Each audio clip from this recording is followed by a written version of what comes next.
Vagra દહેજની organic ઇન્ડસ્ટ્રીયલમાં ભયંકર આગ, warehouse બળીને ખાક, ધુમાડાના ગોટે ગોટા દૂર દૂર સુધી આકાશમાં દેખાયા. સ્થાનિકોમાં ભયનો માહોલ. વાગરા તાલુકાના દહેજમાં આવેલી ઓર્ગેનિક ઇન્ડસ્ટ્રીયલ કંપનીમાં ફરી એકવાર ભીષણ આગ ફાટી નીકળી હતી.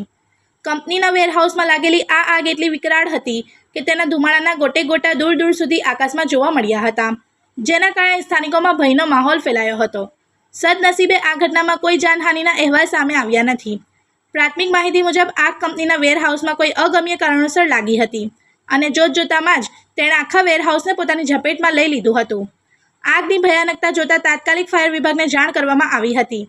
જાણ થતાની સાથે જ ફાયર ફાઇટરની ટીમ ઘટના સ્થળે પહોંચી હતી અને આગને કાબૂમાં લેવા માટે યુદ્ધના ધોરણે કામગીરી શરૂ કરી હતી.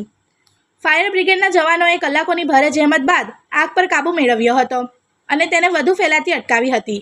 જો કે આ ઘટનામાં વેરહાઉસમાં રાખેલો મોટાભાગનો સામાન બળીને ખાક થઈ ગયો છે, જેના કારણે કંપનીને મોટું નુકસાન થયું હોવાનું અનુમાન છે. સૂત્રો દ્વારા મળેલી માહિતી પ્રમાણે આ ઘટનામાં કોઈ કામદાર કે કર્મચારીને ઈજા થઈ હોવાના અહેવાલ નથી, જેનાથી સૌએ રાહતનો શ્વાસ લીધો છે. હાલ આગ લાગવાનું ચોક્કસ કારણ જાણવા માટે તપાસ ચાલી રહી છે. આગનું કારણ અને નુકસાનનો અંદાજ મેળવવા માટે કંપનીના અધિકારીઓ દ્વારા આંતરિક તપાસ પણ શરૂ કરવામાં આવી છે. इस वीडियो को लाइक करें, हमारे चैनल को सब्सक्राइब कर बेल आइकन जरूर प्रेस करें हमारी न्यू वीडियो सबसे पहले देखने के लिए।